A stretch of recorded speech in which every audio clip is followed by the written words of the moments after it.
house located? Are you in Salt Lake, Provo, or where are you at? We're in Layton. Layton. Oh, really?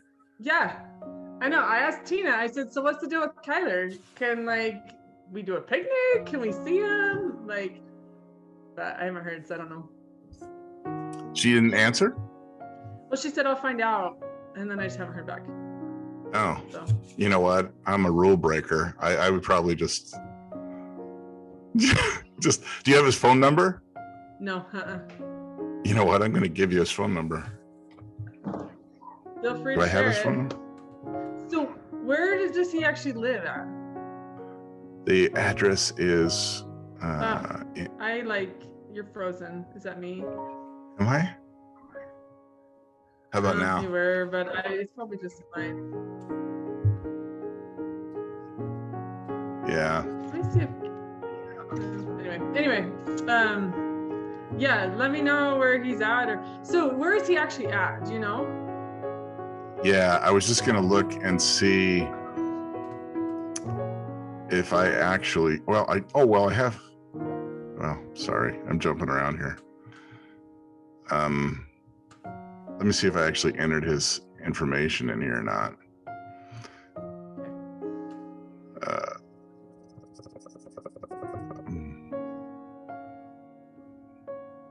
I'm gonna get it for you right now.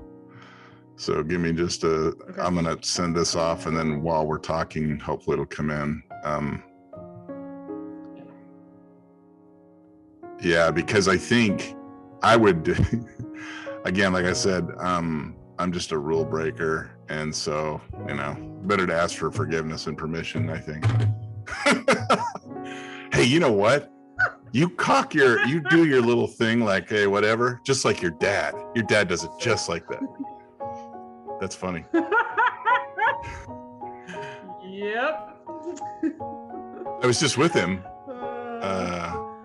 up at the lake house last weekend. Oh, yeah? Yeah, man. What a place. Were they up there? They're kind of always up there. Yeah, they were up there, and it's amazing. They've got that barn dominium now that could house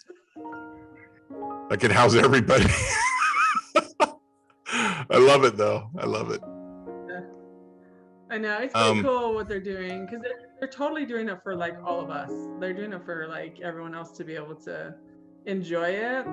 They just want their studio space so they can always be there whenever they want. Because Dad loves that place. He would spend all of his time there. So. Well, I think he scored. However he found it. Those places don't come up for sale very often. Yeah. So, speaking of which, there's a lot of things I want to talk to you about. Have you watched any of the interviews? I've watched a little bit of them. Honestly, I've been so busy I haven't had time to sit and listen to many of them or even plug them in. So I've listened to a little bit. No, that's fine. The only reason I ask you that is sometimes I ask people to get a little vulnerable. And so if I ask you a question that's too personal, just be like, hey, I don't want to go there. Okay, that's fine. And then because I'm a reporter, I'll ask you again anyway. No, I'm just kidding. All right, fair. Well, first of all, I want to know about, I was looking at your, I think you just changed your background. Never doubt your instinct. Did you just change that? Mm-hmm. Tell me about that. Yeah. I know when I put something up, it's because it means something to me. And I assume that you're saying something out there, never doubt your instinct. Have you had something that happened recently that's boom, confirmed, my instinct was right? Actually, that happens to me a lot. I feel like that was just a gift that I was given, is to have good instinct. And so that was just something that kind of resonated with me, that just that saying just kind of resonates with me. I back in the day when I was working with Ragnar, I actually had, I'd have to hire people often and interview often. And I tended to have, I usually could tell really quick if it just wasn't the right fit. And I think that's when I think I've had that ability. I just have been, I think it's just something I've been blessed with, but I've had that ability, I think, the majority of my life. But I think that's when I really identified it, and my boss identified it. And he was like, when he would go to hire people, like C-level or, VP level or whatever. And he would just say, okay, I want you to talk to this person. And then, after a while, I realized, he would tell me, he said, well, you have good instincts. And the times that I should not have hired somebody and you told me not to hire him, I should have listened then. But whatever. So I just have always, but I realized that held true. Anyway, so I think that's when I first, it was really clear to me that I was like, I do have good instincts. I can tell pretty quick if it's not a good situation, if the person is not someone I should be around, if whatever. And I think, and even just should I let my kids do that or not? And I think just for me, and should I do it? And so I think also, fast forwarding in life, I've just had some, I think even with just some work or with lots of different things, it's been I need to do this, and my instincts are telling me this is the way that needs to happen. So I don't know that I have many more specific examples right now, but it's just something that resonates with me, and it's been there. So. Yeah, I was just wondering, because it seems like there are obviously challenges all the time in our lives, in the lives of our family and whatnot. Because we're gonna get into a few areas. Hopefully you'll talk about them, because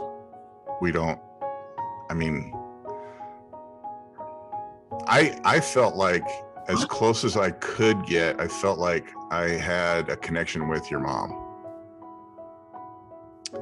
and always enjoyed my conversations with her. She was kind of intellectual to me.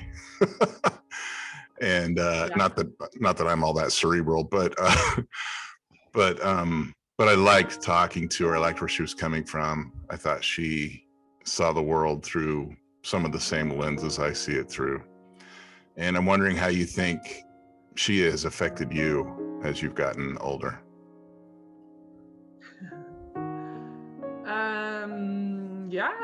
Yeah. Oh, I should have waited to Gosh, ask there's this. so much we could talk about here. It's okay. I'm sorry. It's okay. I don't mind. We can jump right in.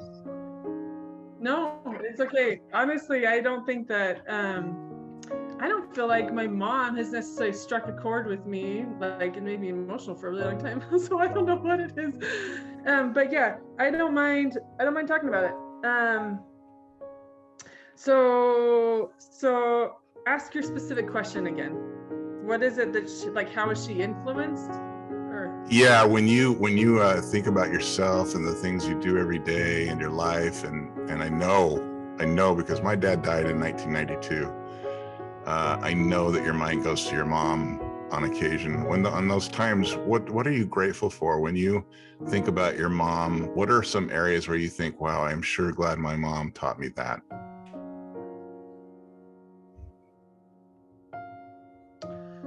Yeah. So, the very first things I think of, there's a few actually. But one is that she taught kindness. My mom, I have said this a lot lately about her, I feel like, but she just, and this is not to knock anyone, because I feel like we all have our things. But I think there's a lot of people that just, and myself included, I have definitely felt like I've gone down this path way too many times in my life, but you just get caught up in talking about everyone else. And I think women tend to maybe be more this way, whatever, but you get caught up in talking about other people, or the town gossip, or what's happening, right? I never, ever, ever heard my mom be part of that, and that I can remember. And I do remember the saying often growing up, if you can't say something nice, don't say anything at all, And I remember hearing that often. And I just feel like she instilled that in all of us girls, to where, like, when we're together, it's really interesting because, you know, like-minded people, and us girls in a lot of ways are very like-minded, and we were raised by the same person and people, right? Mom and dad. And so when I've noticed before, when a couple of us are together and someone that isn't us, one of us, will say something that's kind of mean or kind of degrading or kind of whatever, we're all very off-put. And it's just all like, I don't need that. I don't want that. Distasteful or whatever. Yeah. Yeah. But it's something that would be very normal and common with so many of the people that it's acceptable, right? So I feel like, to me, honestly, I just feel like that's something that is probably huge, that I wouldn't say I've been great at all my life. I feel like she figured out how to master that. Whether at what point in life she did that, I don't know, but I feel like she really figured out how to master that. And I know with my kids, like, again, like growing up, I don't remember, like, I just, you know, let me say this first. Now having kids, realizing how much they don't remember sometimes, even though mine are super small.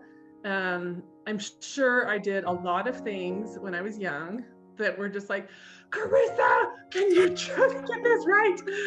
But I don't ever remember my parents treating me that way. And especially my mom, because that's who was with us the majority of the time. And so instead, I remember at least a little while ago, years ago, or one of the girls saying something about they were doing what mom did. And I've caught myself doing it, which is when you're kind of frustrated with the kid, she would say, oh, Corissa, I just love you so much.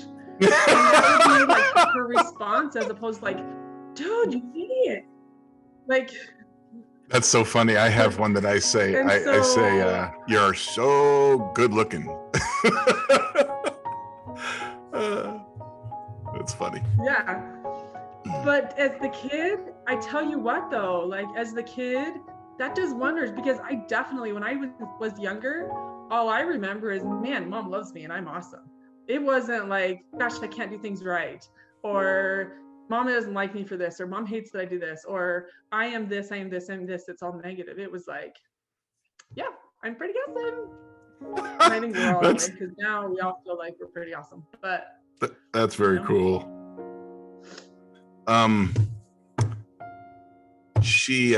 The first thing you talked about, man, there's some, my counselor, when I was going to a counselor, had, she referred to things where I got stuck at, were things that I never got beyond in my life as stuck points. And I have a lot of them, but I have a lot of good ones too. Like, there's some things about your mom that really stick in my mind as a good thing. Like, I remember one time being over at the current Wells house, then it was Grandma Taylor's house, and the family was gathering, and something had happened. And to credit your mom, I asked her about it several times after, and she would never tell me.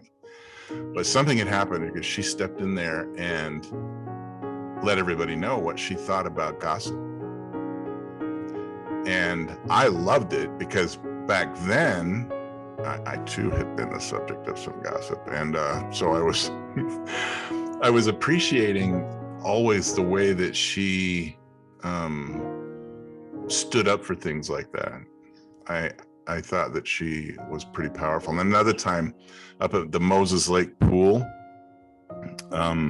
she and I were sitting in the shallow end or something. And man, I had the best conversation with her for like a half an hour, just about life and challenges. And especially when it came to people close to her, she was very protective.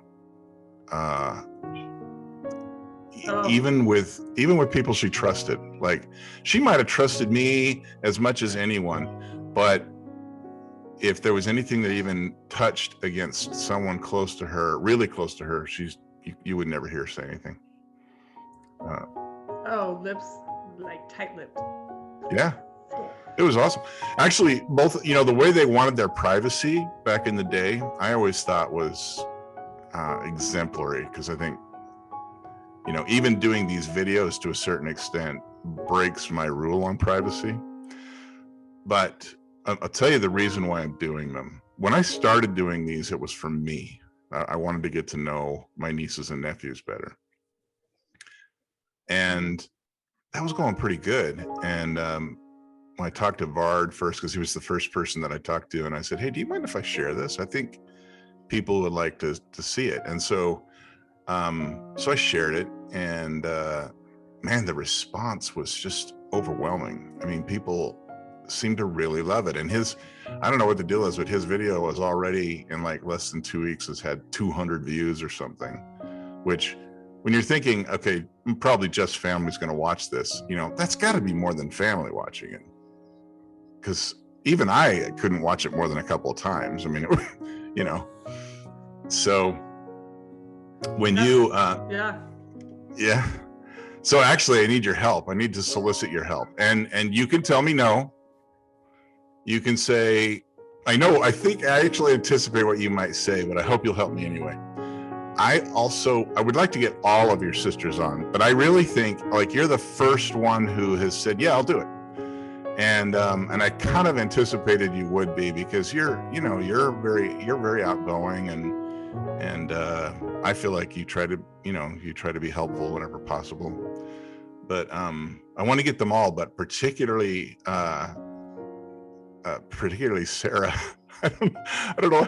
I've put out some, and I don't know, maybe she doesn't look at Facebook, but I've put out some friend requests and she's not responding. And okay, all right. She doesn't really do Facebook. Well, I think she got an account and then just hasn't really done much with it. But okay. Well, maybe if you like the result of this when it's done and you think there was any benefit to it, maybe you could help me with your sisters, maybe just convincing them, hey, it's not all that bad, yeah, he's a jerk, but do it anyway, So I'll tell you this, on some of them, if you wanted to do it one-on-one and not record it, it might be possible. Okay. But I know with some, if you record it, it won't happen. Yeah, that's sort of carrying along the tradition, I think, of your folks, but yeah. Which is good. I mean, I think there's a benefit to it. I do. Actually, I think that our generations, or maybe my generation, not so much. You would have to usually pry stuff out of us. Your generation, I don't know, man. You guys check in at the supermarket. You check in at the massage parlor. I don't know what the deal is, but it's shifting. It's totally shifting. Is it? Yeah. It's just. I mean, everything is so just open now, almost to where it's too open. I think people are too open. People are too exposed. Their life is too exposed. So tell me, you say that you help network marketers go from frustrated to crushing it. Is this the thing that you're doing from home? Are you working from home? Mm-hmm. Yeah. And so what do you do? How do you help them? Yeah, so I love it. So I actually, so I'll give you a little bit of backstory. About almost 2 years ago now, I had a friend that was like, hey, you should come. Like, there's this new shampoo that came out with this company and you should come just check it out. and it was a girls' night. And I was like, I am not buying anything. But I desperately need the girl time. So I would gladly come. And so I went, and I actually think I was the only one there for the majority of it. I think somebody came at the very end, but it was so fun. We just hung out and chatted and whatever. It was great. Anyway, came home, and then it was like, I was like, I gotta go. I've been here for like a couple hours already. Anyway, and so then it was like, well, let's wash your hair real quick, whatever. Okay, great. No big deal. Let's just go home. And then I went home. And then actually I came home and I kept thinking about this company for like a couple days, and I thought, I don't do network marketing. Like, why would, like, there's no way. And at this point I had quit with Ragnar. I was home with just Kelvin. And I guess I would have been pregnant with Kamari, I think. Anyway, so I was like, okay, whatever. Anyway, but I acted on it. It was a prompting and it was a guide and it was an instinct, right? So I acted on it and did it. But I wouldn't say I did amazing at it, nor was it was all the traditional ways of like ask everyone you know and bug friends and family and send a million messages and be really awkward and it's really annoying. Anyway, but I did it, right? And I knew that I needed to do it, so I did it. Anyway, and then it was about 9 months later, actually, 9 or 10 months later, that I had, we ended up with a different company. We ended up switching to a different network marketing company because my husband really was the one that like kind of saw the opportunity in it. And at first I was like, I just want to be a customer because I love their product. Anyway, so jumped on board with it. And again, like my upline she was super, super successful from a previous company. And so she knew she's just really good at the sell. And she had just developed a lot of the skills, and she'd been there for like 8 years and, you know, was in the top 13 in the world paid in that company, whatever. She's really successful at it. But had moved over to this company before I had. Anyway, so then we ended up jumping in on board with these guys and switching companies. And so then, and I felt good about it. And the deeper I got into it, everything about it resonated with me, but I kept doing all the things, like whatever my upline would teach me, because I didn't know direct sales. So anyway, I kept doing it, and I was like it got me started and it got me going a little bit, but then it was just so frustrating. I'm supposed to fit this into every conversation I have. I'm feeling super awkward. I'm just feeling really spammy and salesy and like bugging people, and I hate it. Anyway, so then I ended up in early January, I was on Facebook and this ad came through, and it was like, it struck a chord with me and resonated. And so I jumped in on their training, and their training is awesome because their training teaches how to like do network marketing in a way that's more attraction marketing, and people are drawn to you, and you're not spamming people, you're not salesy, you're not bugging people, but you just walk them through a process, right? And it's like way more comfortable, way easier, and way more successful. So anyway, I've jumped in on that, staying with the company, but using all their techniques that are just ahead of where my upline is teaching me right now. And so I'm doing that. And so I then going to turn around and teaching other people, and have started doing that and teaching other people how to do it. And so that because network marketing is a great business. Like, I think that I was definitely one of those people that I was like, why, like, network marketing? I'm never doing that. But then it's like a really great way to, especially for a mom, to be able to work from home, be with their children still, and build a business where you can actually make an income, right? And anyway, so it's great for lots of different reasons outside of it too, and especially if you get the right comp plan and the right business. But anyway, so I'm doing that, and I'm teaching others, and so that's what that means. That's what that's all about, is going from teaching people that have been in the same boat I am, because there's like 30 to 40% of network marketers that are looking at all times because they hate where they're at, it's not working. So that's what I'm doing. Looking for a new business all the time, or a new network marketing company? A new network marketing company, or wanting to get us unstuck from where they are, and you know, so how did you get into that, just out of curiosity? The network marketing? Yeah, like I had gone to that party that my friend was doing, and that's how you got started. Yeah, just felt really prompted. I felt really prompted to do it. That's the only reason I did it. I would not have come up with that idea on my own and decided it was that's not a criticism on my part. It's actually, my spirit is attracted to network marketing. When I go to Barnes and Noble, I gravitate towards the smaller version of the network marketing magazine. And I love reading people's, that is really annoying.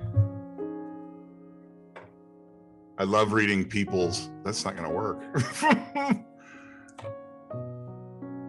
I love reading people's stories. Sorry, I'm just trying to fix that. Maybe I'll just cut it out when I in post. You fix that, I'm actually going to ask. Yeah. Okay. See if I can. And I'll have his phone number here pretty soon too.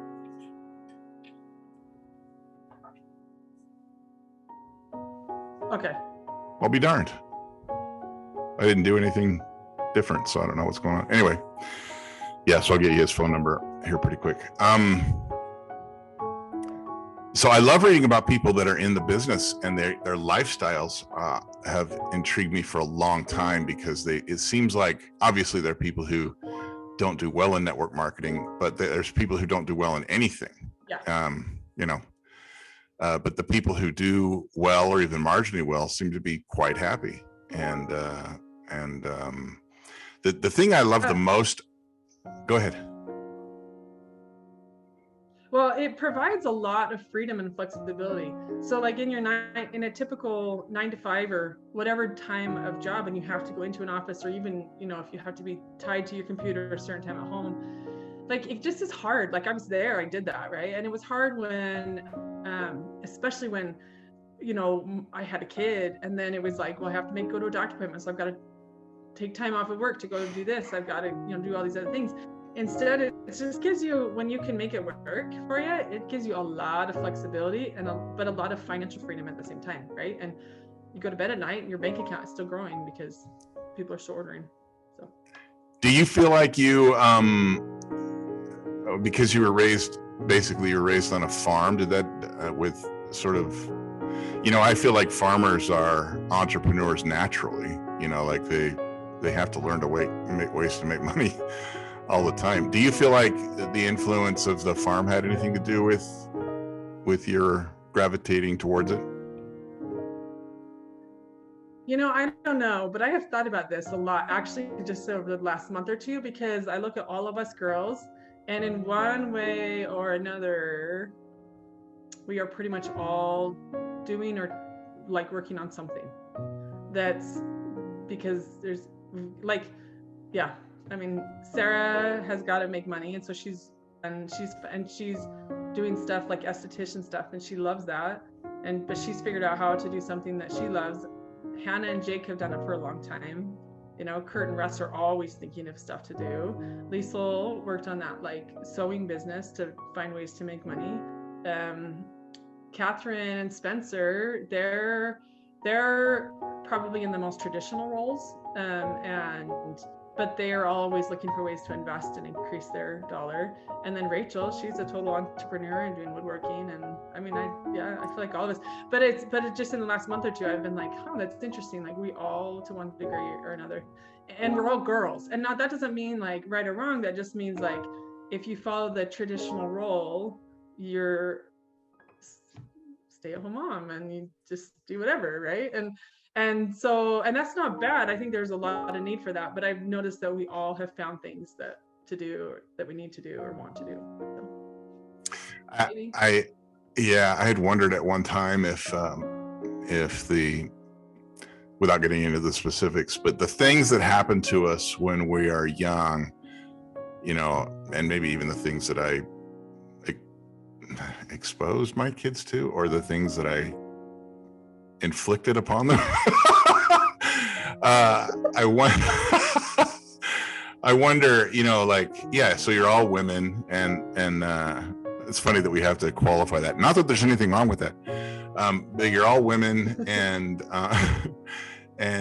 you're all moving forward in entrepreneurial ways. And I wonder sometimes, because I see Carlin and Darian are very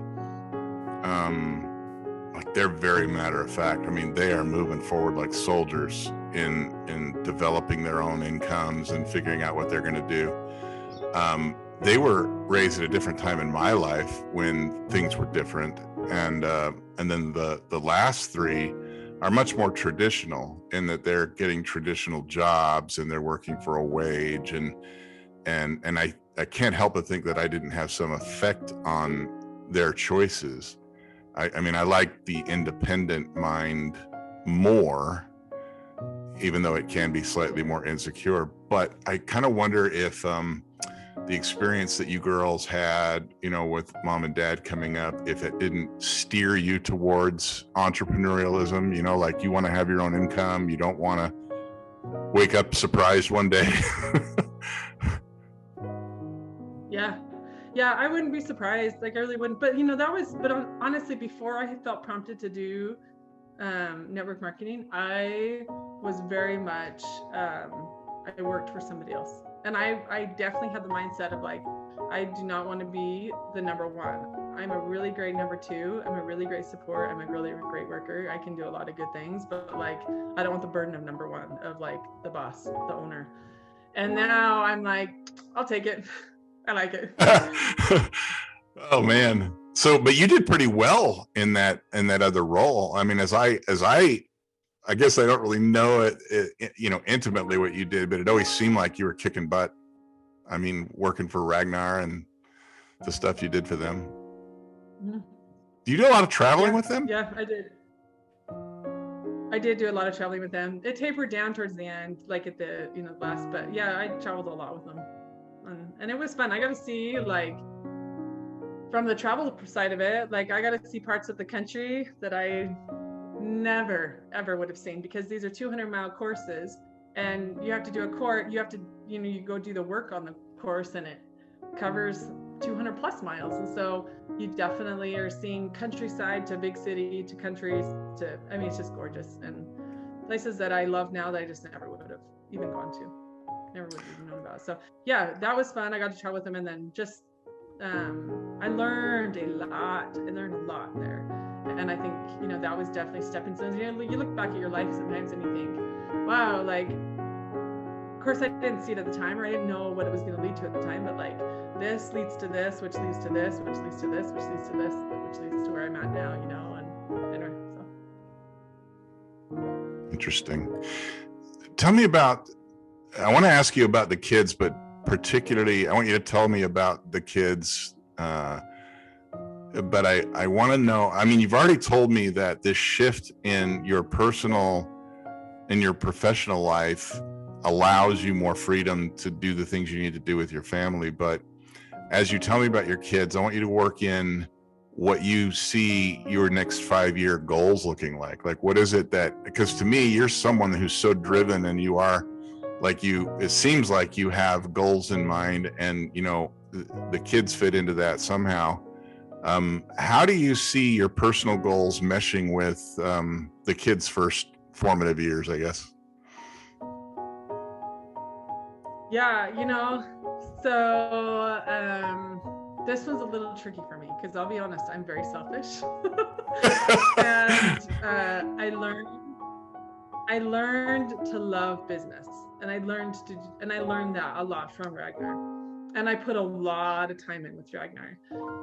And I didn't treat it as like 9 to 5. I would come home and work hours and hours. I mean, I put a lot of time in there. And so I learned, and I grew in it a lot. And so I really learned to love business. Well, then when the time came that I left, it was definitely the right thing. I had definitely gotten to burnout. I'd been there for over 11 years. And it was, I like really enjoyed the time. Like, Kellen was 6 months old at that time. And I really enjoyed the time, that next little bit of like just him and I. Kelly would go to work, and I was just a mom. Like, and it's not just a mom, because being a mom is hard. Being a mom is harder than my corporate job, than my job, my work, right? So for me, like, some people are just really, really amazing, like mother nurturers, right? And they just love it, and they're just amazing at it. And I feel like I'm better at it when I don't have business associated with trying to merge the two.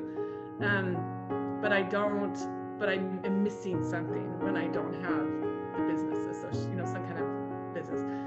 So for me, it is, I know for a fact that it is my priority to raise these children. And that has to be my priority. And I have been told that in various different ways. And I feel like one of my challenges is to learn to be okay with that while I want to very actively build business, right? And so I have, Kelly wants to say hi. Hi, Kelly.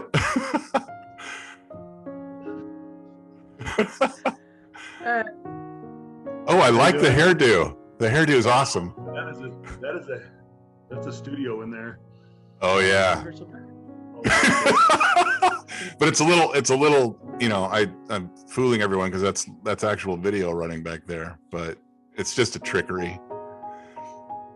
Actually, you know what this has been fun for me for is I'll show people like and don't get me wrong, like I think we could be surrounded by aliens, but you got to be real careful because they can do so much baloney with special effects, and I mean you can trick a lot of people just with this stupid trickery. This isn't a real studio, that's a picture. Isn't that funny? But that's amazing. Yeah.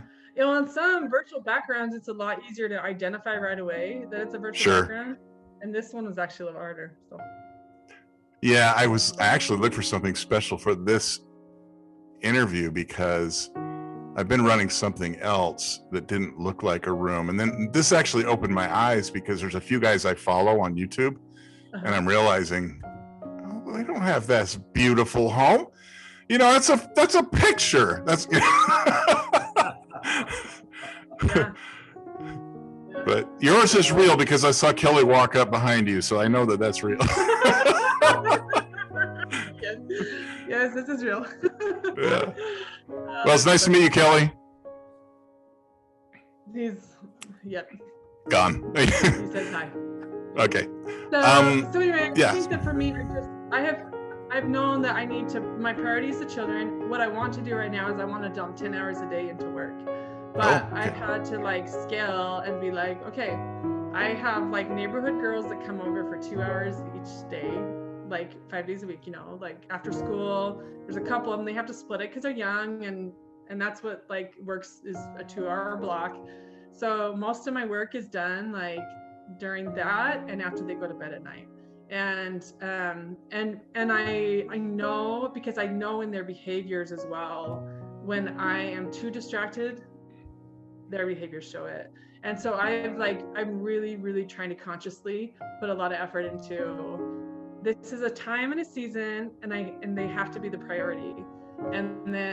But I'm building this at the same time, and I'm not stopping, but I'm just going to have to find times, buckets of times I can do it, pockets of time I can do it in, where someone is playing with them, they're being loved, they're being given attention. And so it's not they're just watching mom be on her phone all day or her computer all day. So that's kind of what a woman. And there will be a day they're in school, and when they're in school, I'll have more hours. And I'll just do that. So. What are their ages now? So Kellen will be 4 in May, and Kamari will be 2 in June. Wow, it's amazing how fast time flies. Yeah, right. And it's so I notice when I can be super present in the moment, it's so much fun with them. But when I want to be doing other things, and I'm just here, can I get you off to doing your thing and I want to do my thing? It just makes it harder. So. Yeah. So I have to ask this just because it's the day and age we live in, but are you guys still going to church and stuff? Are you still active? Yeah, we're still active. We're active, and we are now actually meeting, and ours has been meeting in person for a long time, and we were doing every 3rd week we could go in person, and then it was every other week. And now Kelly actually plays the piano, and so his calling is to play with the primary. So the way ours is doing it right now is sacrament meeting every other, we're split into 2 groups. So sacrament meeting, and then we do everything else online on Zoom. So Sunday school, all the other stuff is on Zoom. And then the primary, though, they just started a few weeks ago, they started doing a 20-minute singing time after sacrament meeting for any of the primary kids that go. So we've been invited to go every Sunday, which I actually like. And Kelly's, anyway, I actually love it. So it works really well because Kelly goes and plays piano, and we are invited to go every Sunday anyway. So I don't know, it's better for me. So tell me about Kelly's football. What's that all about?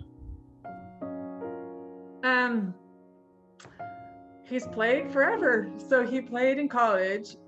Yeah. At Weber State, and then I don't remember how fast after he got done with college he started picking this back up, but he's played, I think they're considered a semi-pro league, but But he loves it. Full pads, full contact, and Outdoor? he plays in multiple leagues. Outdoor, indoor? It's outdoor. Sometimes they'll have it's outdoor. Well, all of it. So sometimes they'll do indoor leagues, or at least I don't think he's done it for the last couple of years, but before that, he would still do them in the wintertime. In fact, he can come. I'll have him tell you. He's right back over here. He loves it though. Do you want to tell Tim about your football? So they would do indoor leagues in the winter, and then he would pick up other leagues, outdoor leagues, in the summer. So actually should have you. College football stuff. Look at you. So you're a football player and a piano player. Yeah. He's very. That's awesome, Mr. Talent. Spent a few years on the violin too. Really? And choir. Where were you? Were you raised in Utah? Yes. Okay, I was raised in Cache Valley. Yeah, so we're out here in West Layton, probably 2 miles from where I grew up. Wow. West Kaysville. So very cool. Very cool. So what position do you play? Offensive line, and if I'm really lucky, I can go in on defense. Man, how fun. Do you go watch his games? Once in a while. So I gotta be honest. So once in a while we're like, hey, you know what? You know what? I have to tell you this. She I have supports. to tell you this. She supports. No, I have to tell you this. So when we were dating, Kelly would come to my volleyball games because I was still playing. He'd come to my volleyball games, and he would be playing on his phone a lot. And then I would go to his football games, and probably more so even after once we were married. I'd go to his football games with a book. And I would sit up in the stands and I would read a book, I'd watch the game, I'd read a book, I'd watch the game. And he would make comments to me about like how him and the other guys would notice that I'm up there reading a book at their football game and I'm not just sitting there watching them. And I'm like, what are you up to my volleyball games and stare at a phone? Like, I was present. It was either stare at a phone or stare at the volleyball shorts. So I was trying to be polite. Whatever. Yeah, I can't even believe you would admit that. That's a guy thing. You're not supposed to tell girls that we look at those volleyball shorts. That's not. He tells me all that stuff. Yeah, you know that there's a God when you see volleyball shorts and yoga pants. There is a God. So.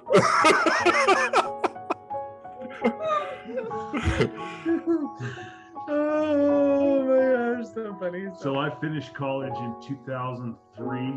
My eligibility, I never finished college, but I finished eligibility in 2003. In about 2005,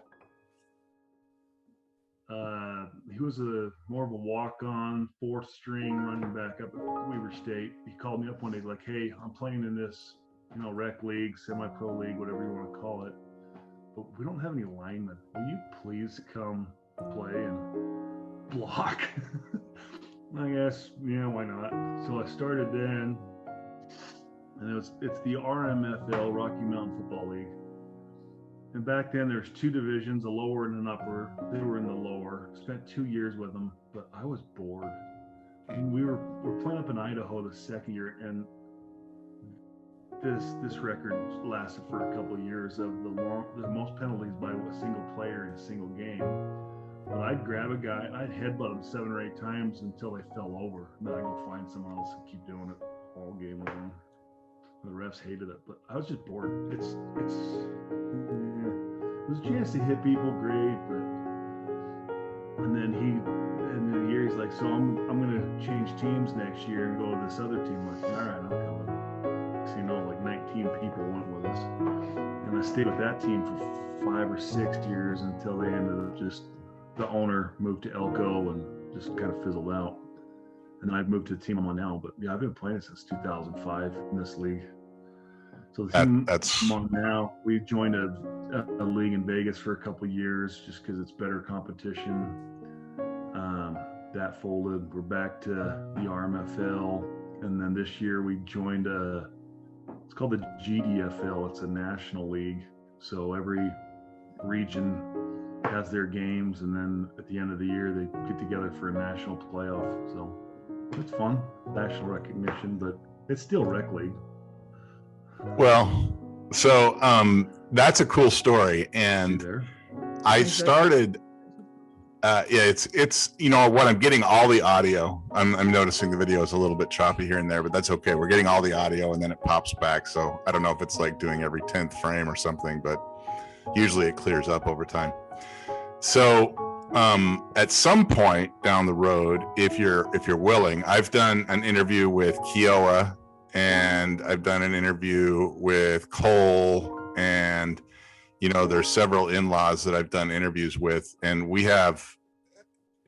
the family is interested in lots of things, but among them, we have lots of nephews, lots of Carissa's cousins that played football, and they would probably love to hear your story as well, if you're willing at some point. Yeah. Okay, cool.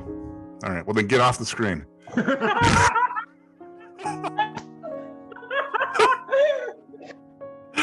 Just kidding, brother. Don't headbutt me. That's awesome. See, like this is one of the benefits of these interviews, because everything you've talked about so far, I had no idea of, and I love that. I mean, I'm already knowing more about you than I've ever known, and so this is meeting the need. For me, it is. I don't know if it's because of COVID and we actually can't use that word anymore, but at least not for YouTube, or what it was. But I was getting so where I just felt like I was losing touch with people, and I didn't know much about them. Yeah. Okay, so you've talked to me about the kids. What are your 5-year goals for? Go ahead. Yeah.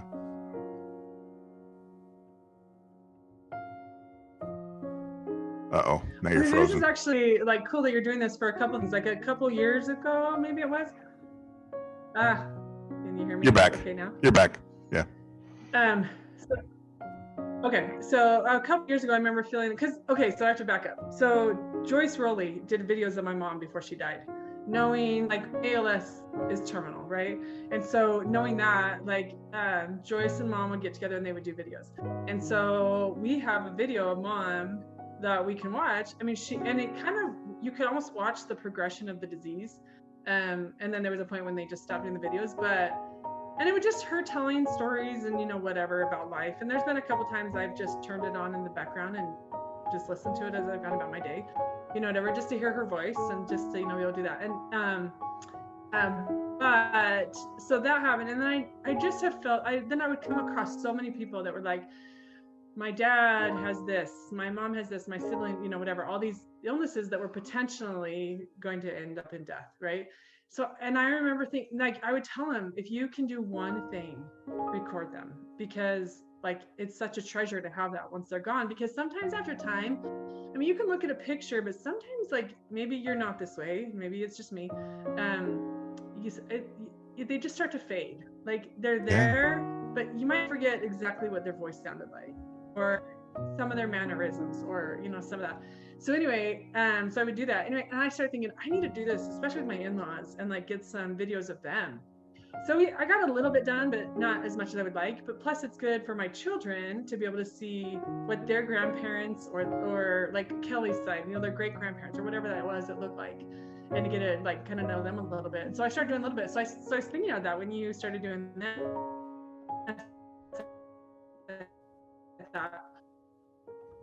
This is really cool. It can be kept for, you never know, right? You never know when the next one's going to happen. Luke happened overnight, right? And had we known that, I think everyone would have gladly done a long video of him, right? So you just never know when the next one's going to happen. And so I think there's so many good things that are coming out of what you're doing, but I think that's one of them, is that, it's a good history. And so I have a family gathering video from 1985 that I put up on my YouTube channel. But it's weird. What you're talking about right now is so spot on, because I don't have any other video of my dad except for this. And even then there's not much there, but 1985, do you realize, okay, so here's something you probably haven't thought about because you're still too young, but you will one day. We were talking about this the other day, in the 80s, which doesn't seem like that long ago, when you think about history, you think back to World War II and Pearl Harbor and the sinking of the Arizona and all of that. That was only 40 years before then. Well, guess what? The 80s were 40 years ago. I mean, it's crazy. Or nearly 40 years. Anyway, we're closing in on it. But yeah, no, I was born in 1980 and I'm 41. So yeah. Time flies. Yeah, so I appreciate what you're saying, because you know, and I wish I would have done it more. The sad part is we're all outfitted up for it. I mean, you're carrying around a movie studio in your pocket, you know. You know, you might as well take the video and make sure that you're posting it somewhere or saving it somewhere. My intention with these is, of course, they get put on YouTube, but YouTube's so, you know, what's the word I want to use? They're so sensitive that I'm also going to dump them onto DVDs, and you know, then if people want them, you know, they can have them later, because there is a huge value to them. I guarantee you, like this video, you know, you're down in Utah, and your cousins, if they probably know more than me, don't get me wrong, but they're gonna love the stuff that you're talking about. And so I'm actually excited. I get lots of feedback, so I'm really excited to always hear the feedback people give and questions I should be asking. Some questions, you know, some questions they ask me to ask are, they're just too, like, even I won't go there. Like even the sensitivities around your mom, you know, here's what I will ask, and you'll probably actually have to be careful how you answer. Has having Terry come into the family been a challenge for you? Oh, I love to talk about Terry. I love her. I think she's fantastic. That's awesome. There has been some challenges there's been some other. I have loved her. I have absolutely loved her. Well, I remember the first time I met her, when Dad kind of went into the dating scene again. I only remember one other lady that I met that he had brought, and Kat and Spencer were around. Anyway, a few of us went to dinner in Utah. I met her, and she was a nice lady. But I remember meeting Terry, and I just remember the very first time I met her, and I remember thinking, I like this lady. She's a good lady. And so I don't have any qualms about her. I think that she has brought a lot to the family and the dynamics. I think she's just a really good lady. She's different than Mom, and I think there's some things that she's maybe better at, and some things that Mom was definitely better at. And so it's kind of been awesome for me to get to have like a couple and a couple really close women to get to watch and model and learn from, you know. And so I think she's fantastic. Well, it's you know, it's appropriate because all of us are going to lose people in our lives. Like my dad died, my mom never remarried, you know, but so Lyle, your grandpa, passed away, of course, as you know, and Melba stayed single for a number of years, but then she remarried. But even that one, so many years later, was a challenge for some of her kids. And that's not to say anything about the person, because clearly Grandpa Gibbons was a great guy, you know, but different people have different reactions to things. I'm one who, I just don't think people should be alone, you know, no matter what anybody else thinks. You gotta have that special somebody in your life, even if your other special somebody passed away. But watching from afar, yeah. just wonder how that all affected you girls, and you know, the things that went along with it. But let's see. I think well, I'll tell you this. Oh, sorry. No, go ahead. We have a little bit of a delay. Yeah. So I will say, Catherine and I have talked before about, because Catherine lives in Arizona, and I'm here, you know, and so, and everyone else is within minutes to 2 hours of dad, right? And so I will say Catherine and I have talked before of like how great it is to get to go home, but then sometimes how nice it is to live here, because we're just not in the grind or the middle of all of it. And especially when, you know, I was little and I didn't know all the dynamics. I don't doubt that there was Reed and grandma getting married, that there was some challenges because you're bringing someone new into like family, right? A dynamics, but it was kind of nice to like get to go love everyone and then come back to my world and not hear of all the nitty gritty and details of like challenges that were happening or frustrations or difficulties or whatever. And so it's been, you know, kind of nice. So in a way, I've been a little bit detached from it, but I will say, you know, I think Terry's fantastic. I will say, if I had been younger, if we had been in high school and this had happened, I think, I don't think I would respond the way I'm responding. I think it would have been way harder. I would have been way more resistant, and I would have been way more like, you can't replace my mom. Don't try to be my mom, you know. But I'm in a place where like, I don't need a mom, and I just get to love this lady as a friend, right? And she has great wisdom to share, and she has some very relevant life experiences to my life that she can help me through on some stuff. And so I think it's different. I think it would definitely be harder if we had been in high school though. And, you know, she has 7 kids, dad has 7, and bringing that all together. And I think that would have been way harder. No question. Timing is everything. Well, good. Wow. This is an action-packed interview. I could go. There's so much stuff even on your Facebook page that we could get into. So when you agreed to do the interview, let's do this because it's not just all about me.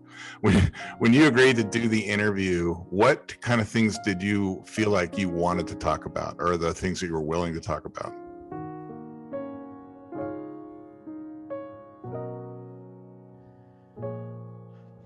Well, honestly, I feel like generally speaking, I'm pretty willing to be open and vulnerable, and I don't mind sharing where I'm weak, or, you know, I see there's very few to my life that or topics of my life that I'm not willing to talk about.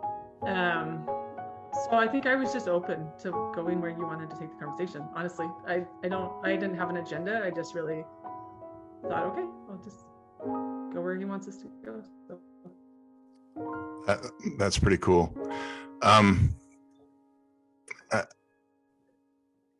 Okay, let me tell you what I'm struggling with right now at this moment. Right now, we have kind of a shaky internet connection, and I almost want to have you hang up and try back again.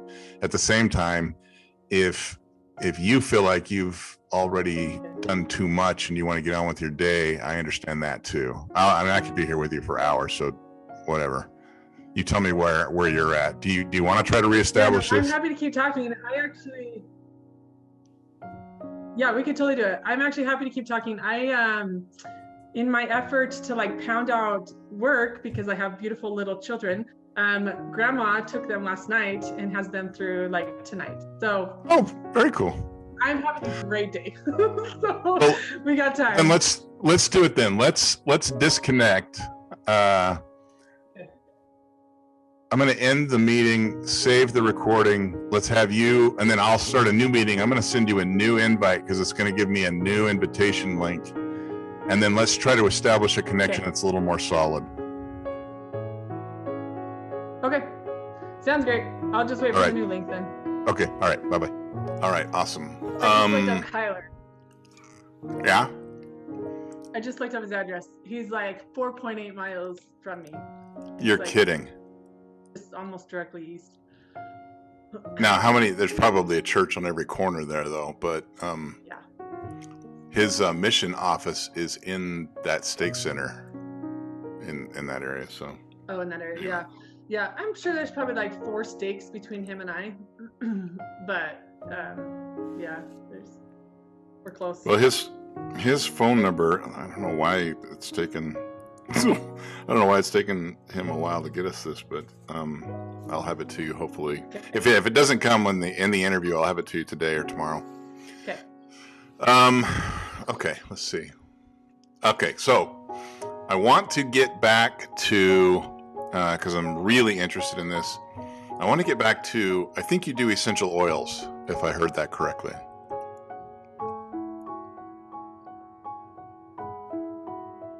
Do you do essential oils? Yeah. Mm-hmm. Okay. Well, why we don't have a very good connection again. Well, let's Yeah. let's try it and see how it goes. Okay, so tell me about essential oils and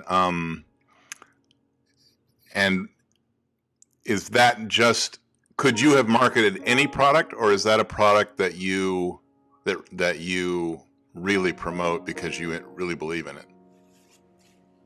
Oh, we believe in it a million times over. Like, it's amazing. Like, we love it. So my mom used to have a whole bunch of oils, and I remember being like, cool, oils, great.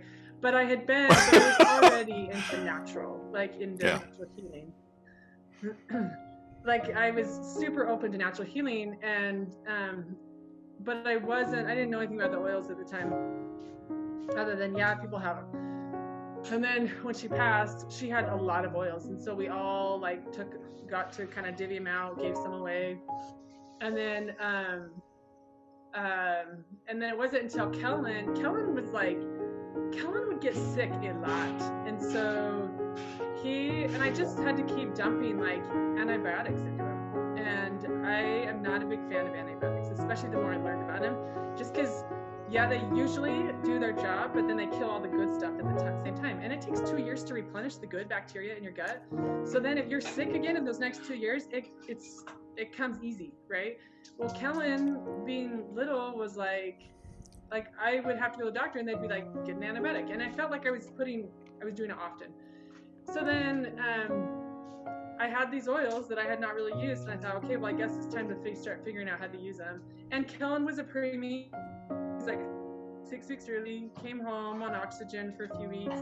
And so I remember even just going to mop the floors and being like with Lysol and Ajax and all that toxic stuff. And I remember thinking, it's pretty strong for me. I'm kind of worried about mopping the floors with him around.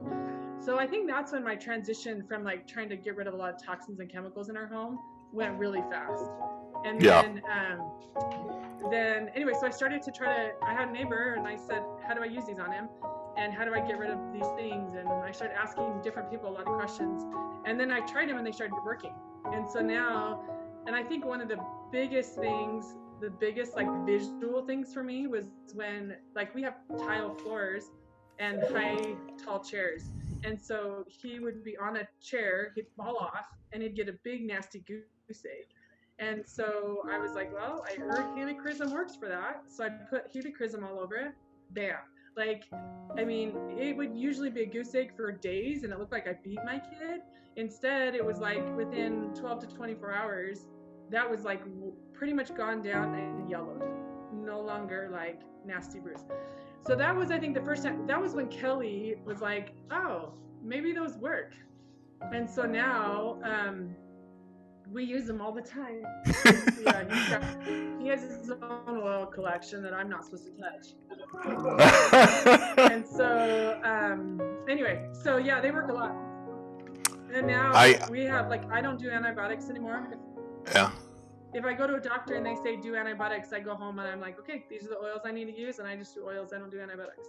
Really? Well, that's cool. I mean, I'm into the holistic thing. I love it. I love the health food stores. I think that even Tyra and Michaela got into holistic stuff, particularly around, the depression thing. But we also got into them somewhat. We're not as much into them today, but only because maybe because we replaced all of our bad bacteria, so now we're good. We don't need it anymore. But there were some that I was using on the bottom of my feet to absorb them better, and they were terrific. Like they were really terrific. Yeah. I believe in the health benefits.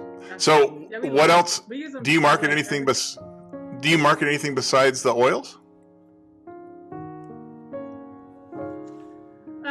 So there's other products that like that are they're too, right? So like doTERRA, we're big fans of doTERRA specifically because it's just the purest of the oils and all the testing and stuff that goes along with it, and then their co-impact sourcing, all of their belief, like, and the purity, everything is about purity.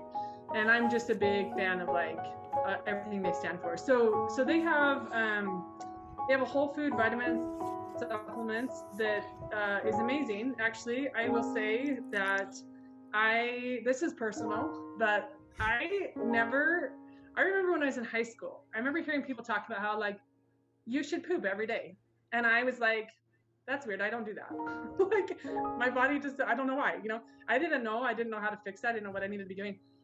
And it really wasn't until like I got on these supplements that like my digestive system is like regular now.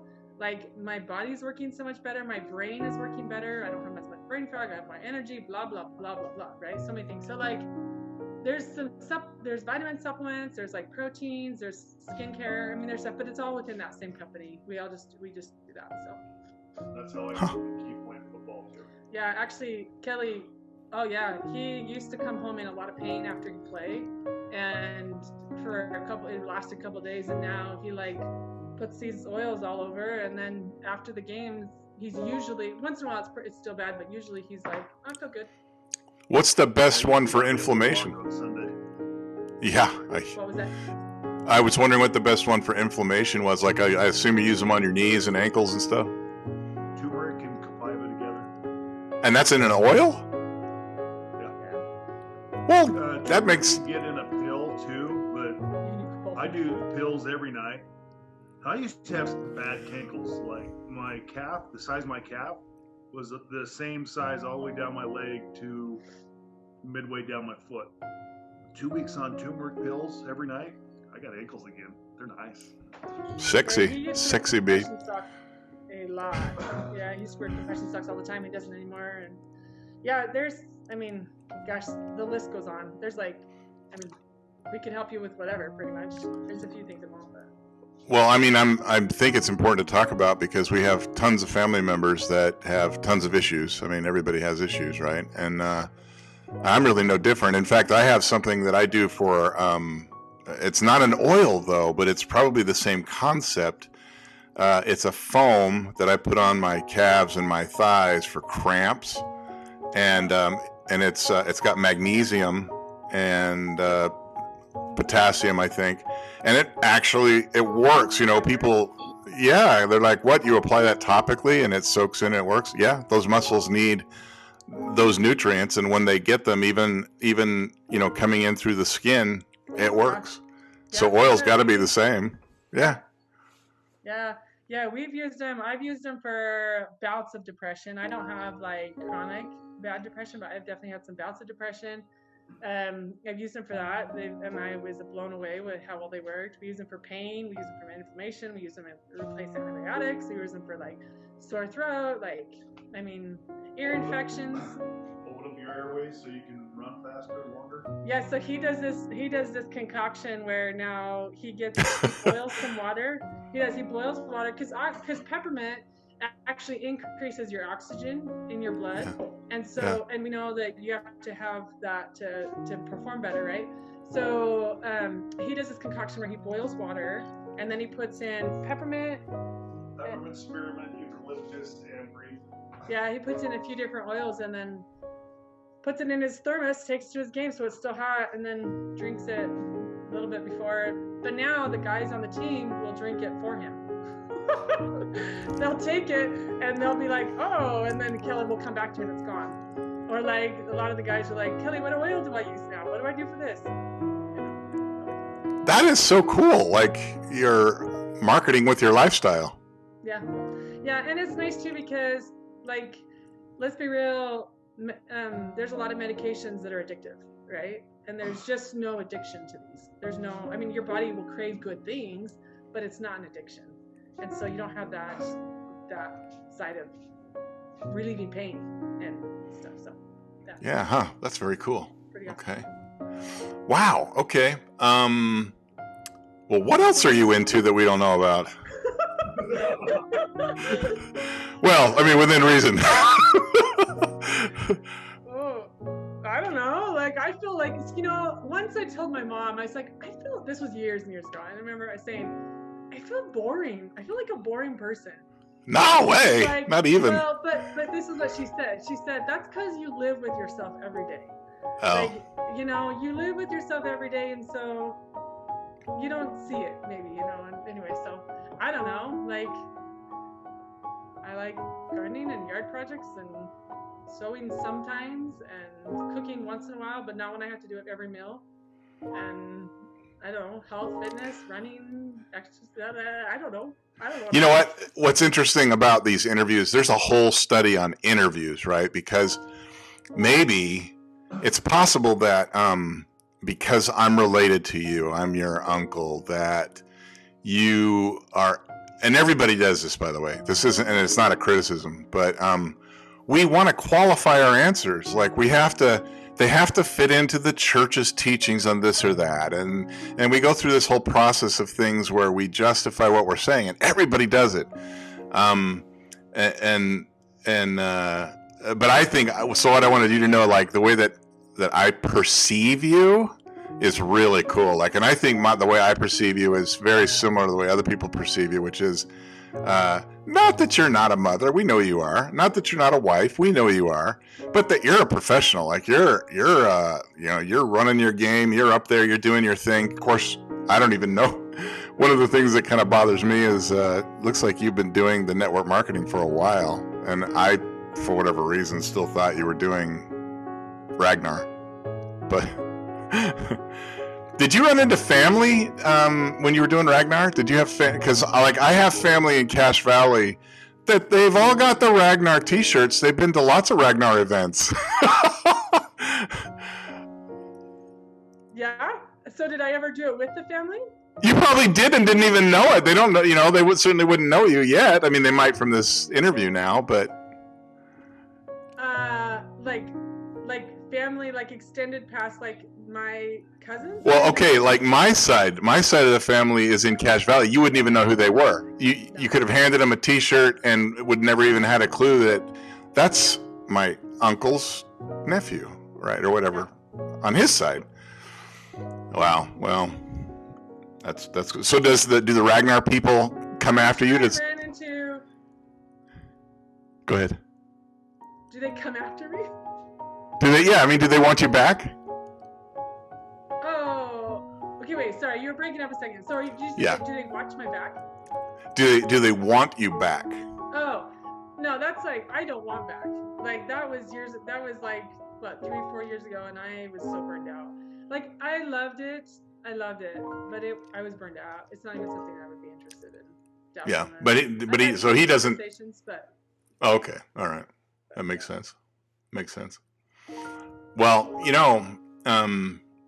this is going to be interesting to see. So what we need to do, because I did this with Kiowa too, is we'll put your contact information up here also, because I think you're going to get, like when my side of the family, apparently they're watching these videos too. So when they have an interest, they have lots of things. They're into the holistic side of things too. You might get a lot of business out of this that you hadn't expected. We'll see. I don't know. All right. So what do you guys boat or anything? What do you do for recreation? Oh, you know what? It has been, I have been trying to pick up my recreation lately because I felt like I got really stuck in not and kind of totally losing myself. So I'll tell you what I like to do. It's not necessarily what I get to do a lot right now, but I actually really enjoy being in the mountains and going hiking. I love being by water, and I love being by warm water, like beaches that are in warm weather. I love that. You need to be in Florida. Yeah. Oh man, I love Florida. There's some great places in Florida. And you know what I love about Florida is, again, because I traveled there with Ragnar and I would not have known this otherwise. They California is just too busy. Florida, there is so much beautiful beach and coastline, and the cities just are not as populated and as big and dense as California. So like you can go enjoy time on a beautiful beach and not be as crowded. And I love it. And there's some awesome little tiny towns along the coast, like that are fantastic. I love Florida. Yeah, I actually really enjoy running. More when I can do it by myself. It's not as fun when I am pushing 2 kids in a stroller. I will do that sometimes still so I can get out. I have become I am generally more extroverted, but I would say I have definitely come to love my alone time in the last couple of years, because that's not, maybe in 10 years I won't feel the same, but I don't get as much alone time anymore. But I like to ride my bike. I like to cycle. I just don't do it as much because, again, I'm usually packing kids in a bike trailer if I go anywhere. But I like to cycle. So Kirsten's going to try to do a bike ride, a century in the fall, and she's training for that. And I would love to do that with her. I don't know if it's going to work out, but I'd love it. A few years ago, my Aunt Cody, my Aunt Colette, so my mom's sister, her and I and some of her friends did, it's the Ragnar style. It's like a relay style, but it was with bikes. And so we did the Saints to Sinners. And so we started in Salt Lake and went to Vegas over 48 hours. That was really fun. I like to do that. I don't know, sometimes I love just to garden and landscape. Do you guys have a big yard? I miss playing volleyball. Really? Not huge, but yeah, I really miss volleyball. I stopped playing volleyball. It was a little bit after I got married, but I've always had bad knees. Like my bad knees started around 10 or 12 years old, and they've just gotten progressively worse. And I got the surgery. I played at CBC for a couple of years, and at the end of my second year, I got my knee reconstructed. Well, I got it scoped, and the doctor said, "Oh, this is like the worst knee I've seen for a 19 or 20-year-old. Need to reconstruct it." So I went back in, got it reconstructed, and then in one of the follow-up appointments, he said, you'll probably need knee replacements probably by the time you're 40. And I'm 41, and I've definitely thought about knee replacements a lot. But I can't really play volleyball very well anymore because I think the pregnancies made it even worse. I carried all that weight, and it made it worse. And I miss it so much. But that's probably, so it's been about 4-5 years that I've kind of stopped playing, and it just to jump on them is hard. But I can run. I can usually build it up and run, and so I keep doing that. But I miss volleyball. I love that sport. But anyway, so Maybe that would be worthwhile. My dad had both knees and one hip replaced, and I've read a lot about, and that was back in the day. Now modern replacement is pretty fantastic. Like I read about people who they like to get you up and moving around immediately, and people who are in pain, who had a lot of stuff, are like, it's gone. They are like almost immediately relieved, even right after surgery, right? You're recovering from surgery, that part hurts and stuff. Oh yeah. I feel weather change. How does it deal with weather changes? Because I don't know. That every time it changes, I know like a day in advance what's going on. That's funny. You should go to work for the news. No, they have a different opinion of what it's going to do tomorrow. Yeah, it's always wrong though. Howard. I'm just curious with the current replacements that you're reading on, how does the weather affect it? Is it as sensitive to the weather changes? I'm still reading that people do have those sensitivities, but they're using different materials now. Where they used to see a lot of stainless steel, and now they are using a lot more ceramics. And I think that the ceramics, from what I understand, aren't as sensitive to weather changes as stainless steel was apparently like awful.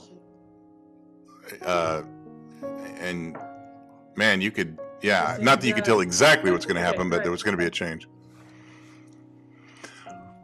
Yeah, but like if you're dealing with it every day, like I'll take some occasional weather change pain than daily, like it's inhibiting Oh my yeah. lifestyle, right? Like there's a group of ladies that one of my friends invited me to, and she's like, hey, there's this group of ladies that get together, they work out Monday, Wednesday, Friday, and I am desperate for that right now. I'm like, my body is the weakest it's been. I'm like, I need, like, so many reasons I need that. And so I am like, yes, that's awesome. And they have a girl that comes, and it's just a group of ladies that do it, and they all take turns leading it, so it's free. So it's not like I have to pay a big gym membership or anything.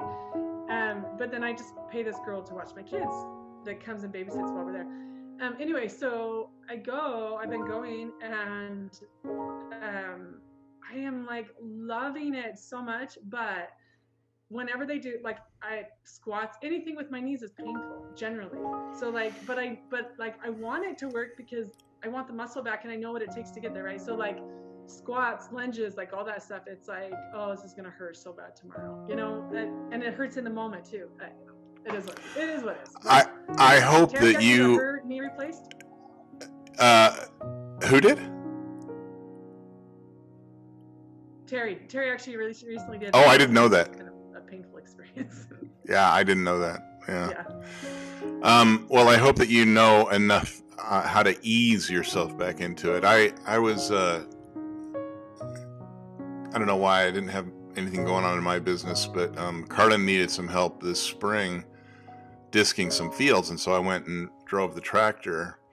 And boy, I'll tell you what, in my mind, I don't feel like I'm 54. But and all I'm doing is sitting in this tractor, and basically it's being driven by GPS. I mean, it's not a whole lot you got to do except for make sure it doesn't wreck, right?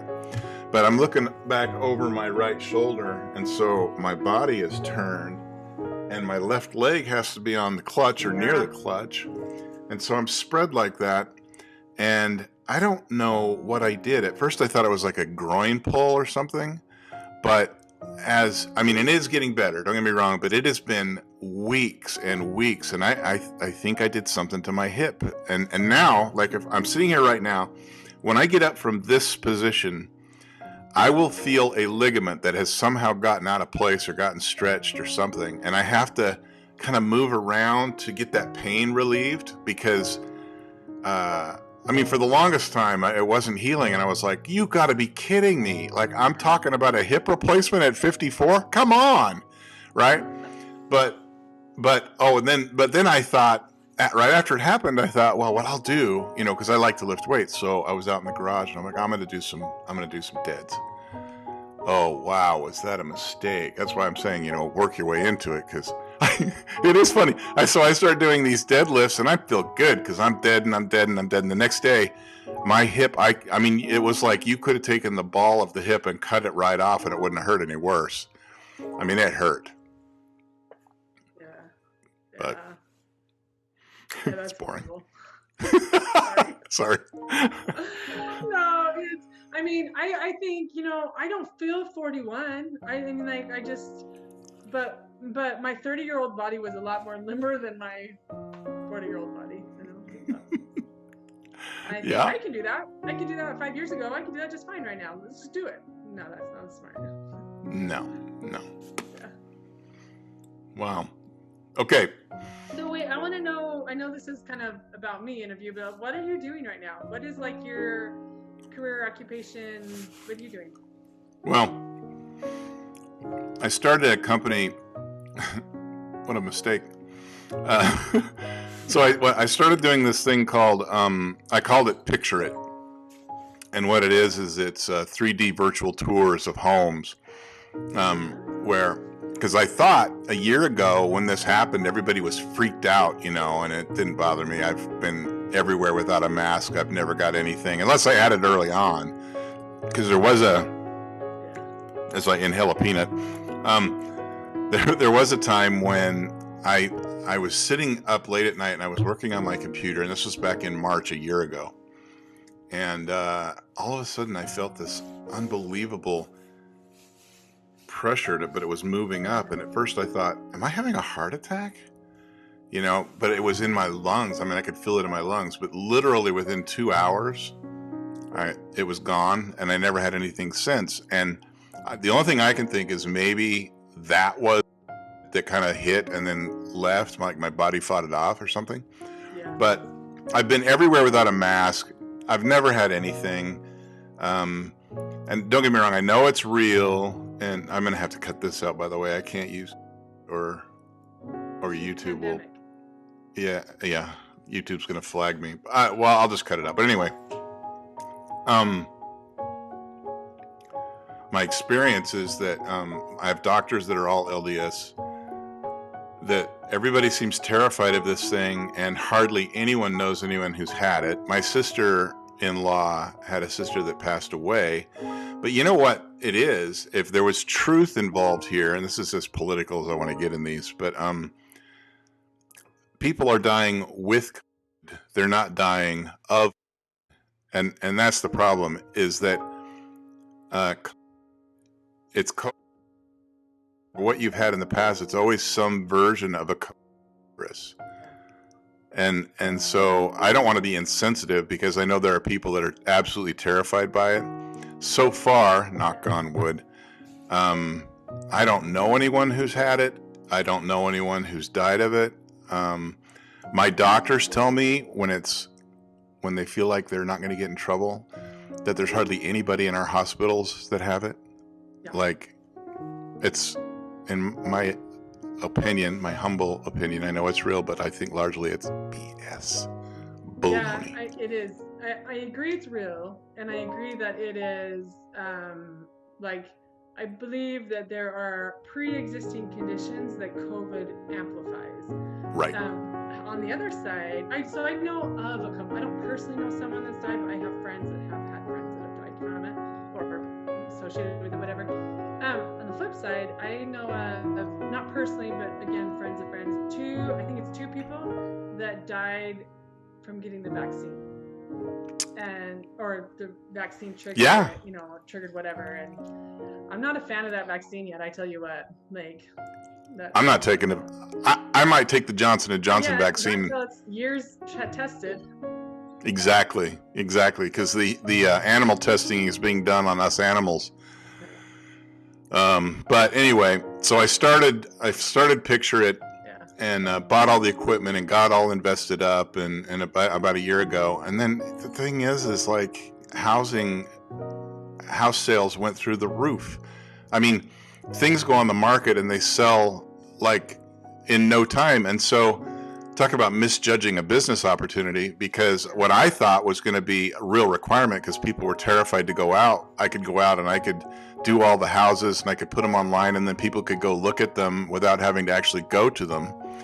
But unless I've reached out and I've actually been actively marketing someone and can actually go and do their place, I haven't had a single person who's called me to come and do this for them.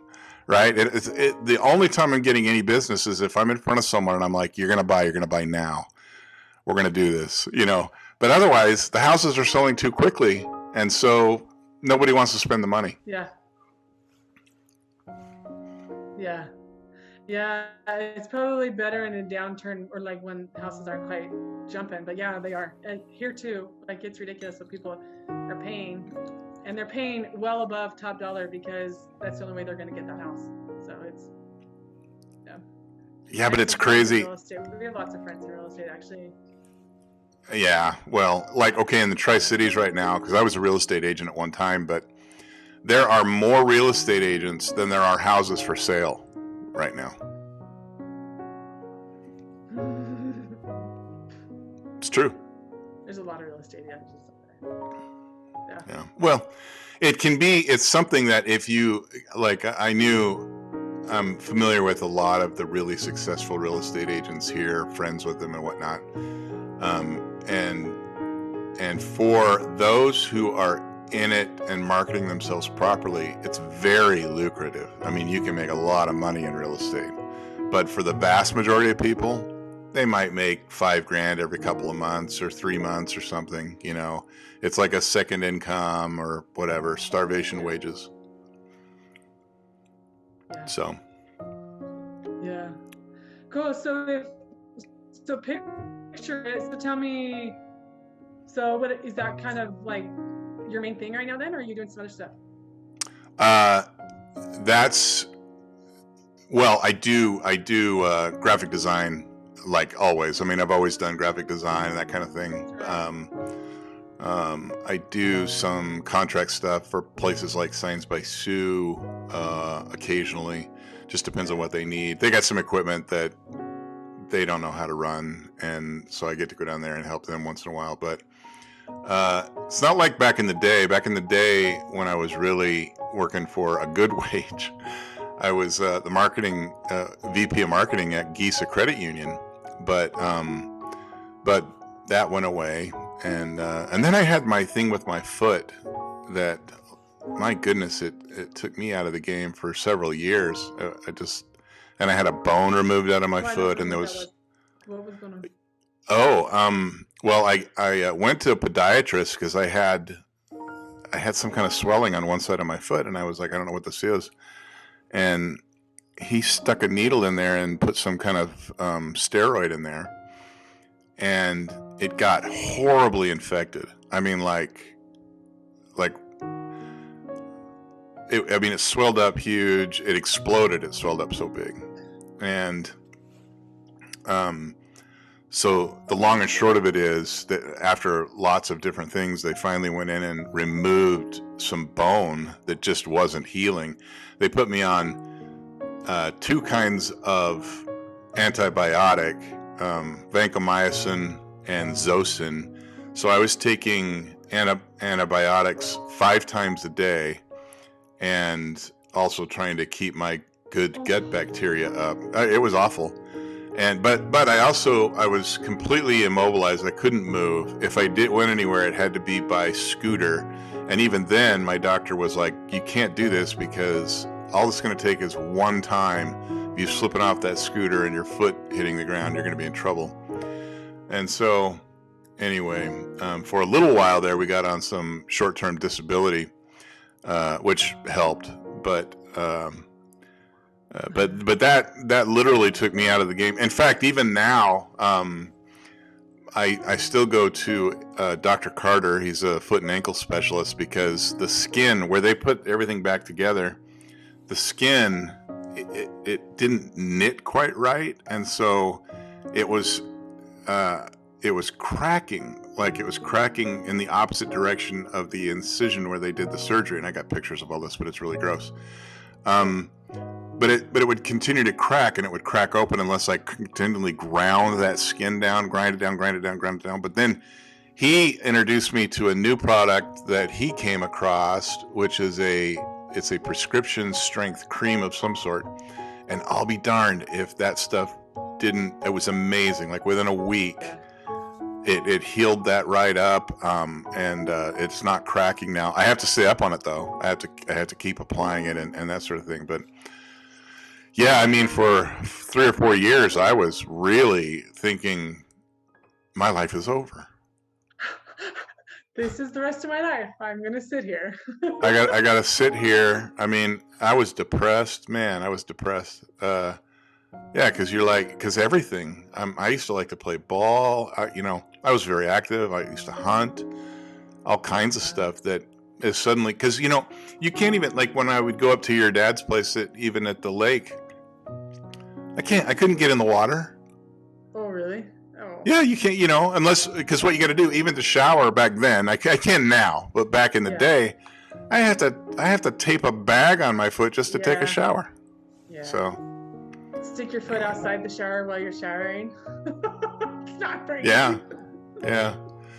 But yeah, there were several times when it became reinfected, and I had to be readmitted into the hospital, and all kinds of scans, and just it was so real. And the biggest problem for me was they would send the sample tissue off to the lab several times, and it came back every time as inconclusive. They could not tell me what kind of an infection it was. And I'm like, Like, don't you guys, isn't this what you guys do? I don't understand. Like, you put it in a machine and it tells, you know, like there's only so many kinds of staph, you know, I mean, like 30 or something. Is it staph infection? What, you know, he's like, well, it's, from what the machine's telling us, it's several kinds of staph infection. Oh man. Oh, I was like, that's so gross. That's so gross. I'm clean. I'm a clean person. That's gross. Anyway. Oh my gosh. Wow. But that's why I focus the interviews on you guys, so I don't have to reveal anything about myself. Oh, okay, cool.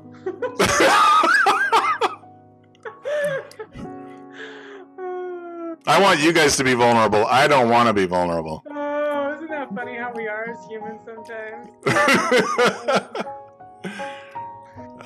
It is interesting though, because you do, no matter what level of vulnerability, you're always worried about how you're being perceived, you know, like what are people thinking? And I really, last night or just a couple days ago, I interviewed Tennille, and she said her experience with depression made it so she didn't give a rat's rear what anybody thought about anything. I mean, she just did not care anymore. And so. Yeah, it's kind of liberating, I think, when you get to a point of like, whatever, dude. Take it, leave it, hate me, love me, whatever. You can't hurt me any worse than the thing is hurting me, right? Yeah. Well, good. Okay, so anything that you want to add to this, knowing that not only the people that will watch it within the next 2 weeks, but there may be people that watch it down the road. Anything you want to add about your life or things you've been through or wisdom you want to share?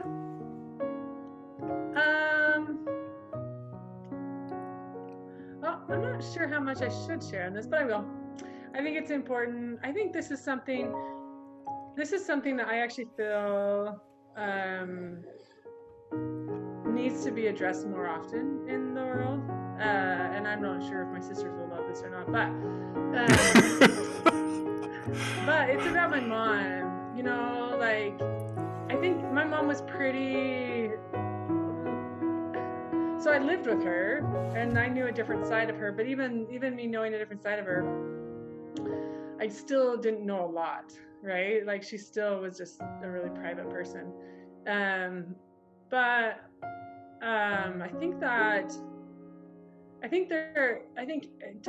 I think she was misjudged in a lot of ways, because I think people, we don't understand what it's like to walk in someone else's shoes, right? We just don't. Like, and even if you and I go through the same experience, you have your life experiences that lead you to believe certain things, and I have mine that lead me to believe certain things.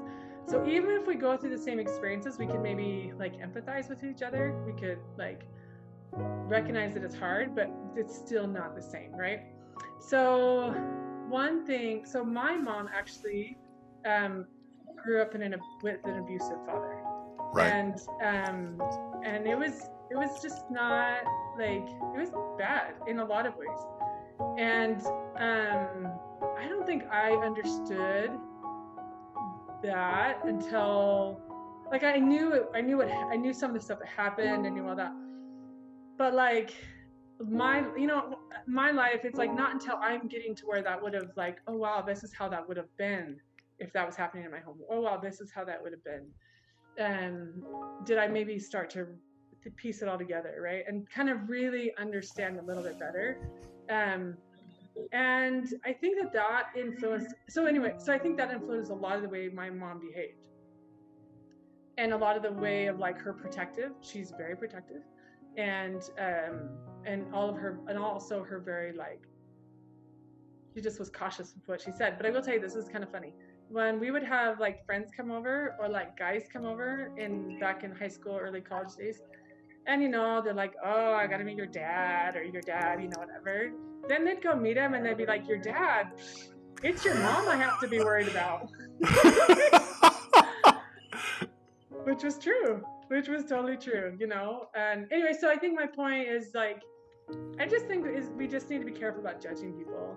Sure. And just really, really open to, like, just being open to loving people for where they're at. And it's not easy to do. It's not always easy to do, but it's, I just am so grateful that at the end of the day, God is the judge and I'm not the judge. Because even with my own grandfather or various other things, I think that God will lead it to, I think God will be able to gracefully and with mercy see how he ended up to the point he ended up at. I can't. Right. I can close my heart, or I can forgive and walk away, or I can do things like that, but I don't necessarily have that level of compassion that God has. That is what you're describing is the problem with all kinds of behaviors. It isn't that the atonement doesn't cover them, because the atonement covers the experiences that you guys all had, and I have my own set. I was adopted. You know, actually, you want to know the truth? My heart aches for your mom and all of the things she was dealing with. Yeah. And I think that she did remarkably well with you girls, with all of the emotional. I don't even know if I can even understand what it was like, but I do catch glimpses, and that's why I was really compassionate with her, and why I really felt like she and I had something, is because I did see shadows coming from someone who had been through it. And so when I would hear things like, oh, she doesn't participate, or she's quiet, or she's private, or she's this or that, I'm like, you would be too. You know what? You would be too. And,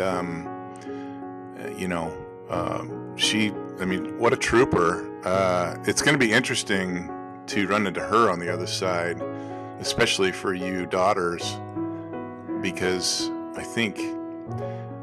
isn't it interesting, like, when we think about kids and how the choices they make? Because, like, there are some kids in the family who made the choices everybody expected, and everything's just worked out peachy keen, seemingly. And there are other children, like even my own children. I don't know. Was I a challenge for them? Maybe I must have been, because, they're making different choices as well. And the Peterson kids have their whole set of choices, and, well, everybody has their set of choices. And the thing that I like, that where you went at the end, was we're all different. And this is something I've been trying to drive home in every interview.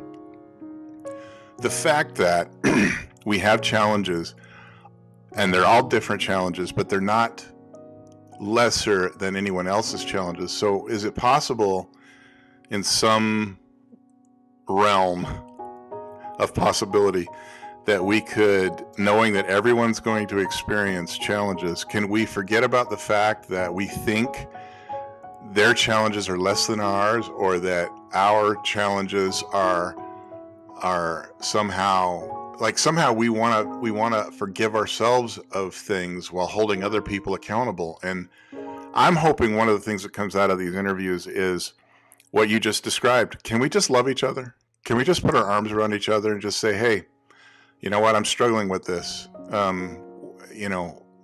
know that you went through something similar. Can you give me any advice? Yeah. Instead of condemning each other. Yeah. But it seems like a lot of times we're pointing fingers. Maybe less in this family, but whatever.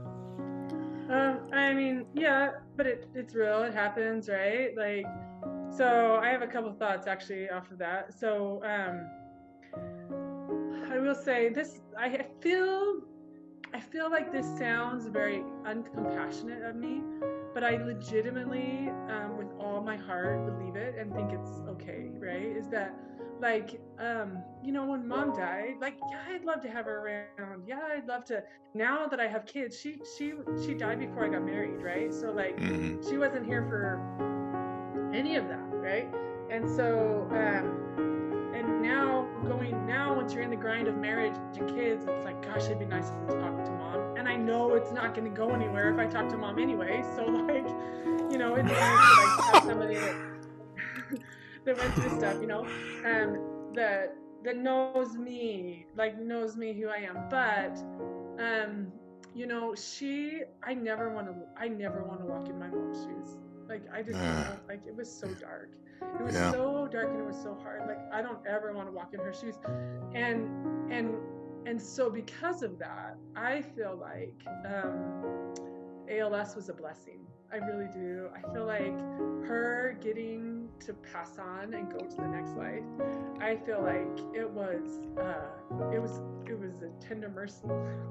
And that sounds horrible. And like I would love to have her here, but like that gave her freedom. That gave her freedom from all the crap. Like there was so much stuff, you know? And anyway, so I would love to have her here, but I just get to look forward to a day I'll see her later, because I wouldn't wish her back. I wouldn't wish her back into what she was in, you know? But anyway, but something you said just made me think about, like, I feel like lately I have been through kind of my own little journey on, you know, marriage is awesome and it's hard, and I saw myself for the first 2 years be very much like pick up a couple of the things that my parents maybe did that weren't the most positive things, right? And I think my parents are great people.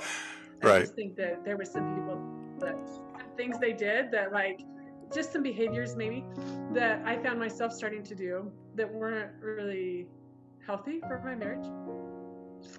And it honestly has only been in the last like couple months, maybe even month, that I feel like through some various different things, I have like been given the tender mercy from God to open my eyes to how much pride I have and how much my pride is inhibiting my growth in my own marriage, right?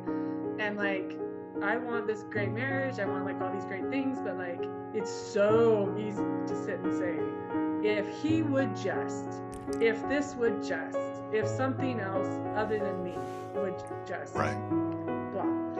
Anyway, so I feel like even just in the last month, I've had a lot of eye-opening, like, oh my gosh, I was the problem. and once I could get to that point, it's a lot easier to be like, okay, like I feel like I'm a pretty open to self-reflection and like being honest with what's really happening. Once I can get past my own pride, right? So anyway, I feel like that was just something you had said made me think of that. Anyway, so wow. Liesl actually was the one that I felt like taught me about pride some years ago. We were talking about something and she was like, because I was like, I don't think I fully understand pride. She started explaining it and I've been like, oh, that's what pride is. Maybe I have like a little bit. And then it was like over time and recently especially, I've been like, wow, maybe I have an issue there. That's interesting. That's interesting you went there, because truly the only person we can change is ourselves, no matter what the circumstance is. You can never change anybody else. And what I think is going to happen, what I hope your experience is, and it's been mine, is now I think about my nieces and nephews, especially the ones that I've interviewed, every single day. And one of the great things that Tina has experienced in watching the videos and listening to the interviews is she actually prays for every one of her nieces and nephews by name every day. And I think it's just a natural offshoot. If you know someone a little bit better, it's so much easier to love them. And not to say, you know, the thing is we give lip service to it. Like, I love my nieces and nephews. You know, do I really? You know, and this is what started this, is, do I show any interest in them? Right. You know, and that's where I think I can change my behavior is through the interview, showing more interest, getting to know people, actually getting involved in their lives, not in a nosy way. I have no desire to be nosy. I have every desire to be helpful. And because I've felt what it feels like to need support and not get it, I want to make sure that I am not letting anyone else down. And so, you know, we've only been together now for, I don't know, oh boy, we got to get off, but a couple of hours. But I feel like I already know you so much better, and I care about what's going on with you down there in Layton, and the fact that you live in my son's mission, and I know more about Kelly than I ever knew before this, right? And now I want to know more. And you guys are. And you talk. Now you guys are. You're implanted in my minds now. Now now I get to love you guys, and I do. Yeah. I do. I feel it already that I love you. Yeah. That's awesome. So it's fun. I think it's just fun that you're doing this.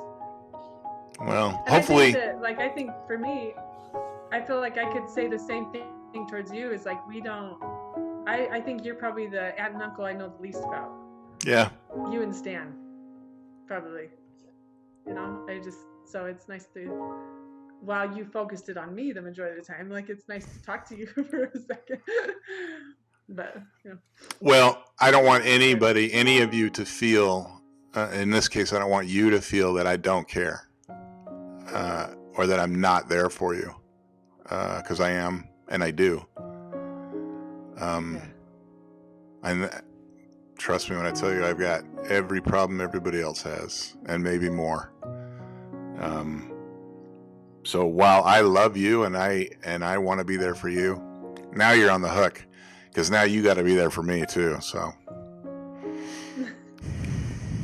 that's all right. I don't mind. Well, cool. Well, this has been fun. I don't know how this is going to go. I think that the real results of this will roll out over the next few months.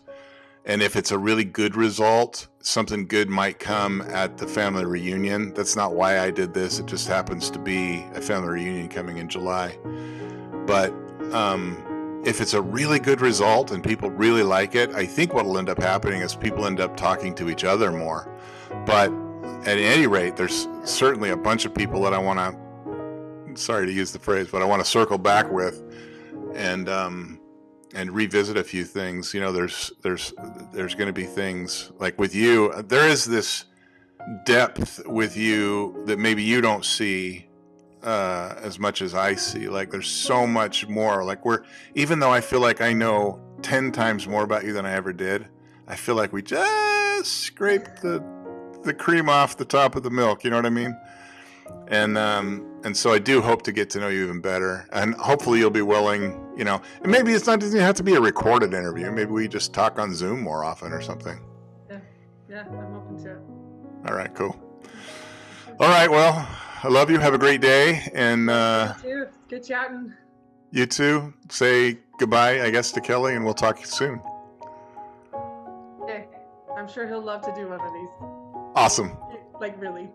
Okay, cool. All right. All right. Take care. Bye-bye.